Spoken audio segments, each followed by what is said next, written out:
भारत हवामान खात्याकडून एक अलर्ट जाहीर करण्यात आलेला आहे, जो आपण वेस्टर्न डिस्टर्बन्स पश्चिमी डिस्टर्बन्स म्हणतो त्याच्या आणि बे ऑफ बेंगॉल म्हणजे त्याच्या जो वायू एकत्र येत असल्यामुळे जो मध्य भारत आहे आणि महाराष्ट्राचे काही जिल्हे आहेत त्याच्यामध्ये त्या ठिकाणी पाऊस होण्याची दाट शक्यता आहे.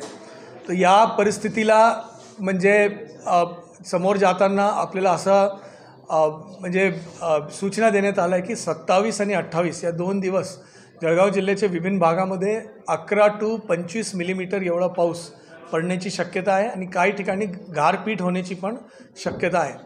या अनुषंगाने जो म्हणजे पावसाचं प्रमाण म्हणजे ॲक्युम्युलेटेड रेन जो आपण म्हणतो ते म्हणजे फारसा जास्त नाही आहे, परंतु फिर भी कुठलेही नुकसान होऊ नये याच्यासाठी काय गोष्टीची सूचना जिल्हा प्रशासनाच्या तर्फे मी सगळे शेतकरी बांधवांना आणि सर्व नागरिकांना करतो. सर्वप्रथम जो कापसाचे शेतकरी आहे ज्यांनी कापूस काढून म्हणजे त्यांनी बाहेर ठेवलेला असेल या कुठलेही म्हणजे तुम्ही पीक काढून सुकायला ठेवलेलं असेल त्याला आपण कृपा करून कवर करून घ्यावा, वेळ असताना कवर करून घ्यावा. त्याच्या ताडपत्री असेल या कुठल्या बिल्डिंगमध्ये आपण ठेवावा की त्याच्या पावसामुळे त्याच्या कुठल्याही प्रकारचे नुकसान होणार नाही, पोस्ट हार्वेस्ट लॉसेस जो आपण म्हणतो ते होणार नाही. दुसरी गोष्टी आहे की तुमचे जो काही म्हणजे जो पीक आहे त्याच्यामध्ये तुम्हाला अगर वाटत असेल म्हणजे कुठले आता काढण्याचे योग्य असेल तर ते इमिडिएटली काढून घ्यावा, परंतु यदि काढणे योग्य नसेल तर त्याला म्हणजे काढू नाही. काय असं नुकसान म्हणजे एवढा जास्त पाऊसचा पण अंदाज नाही आहे.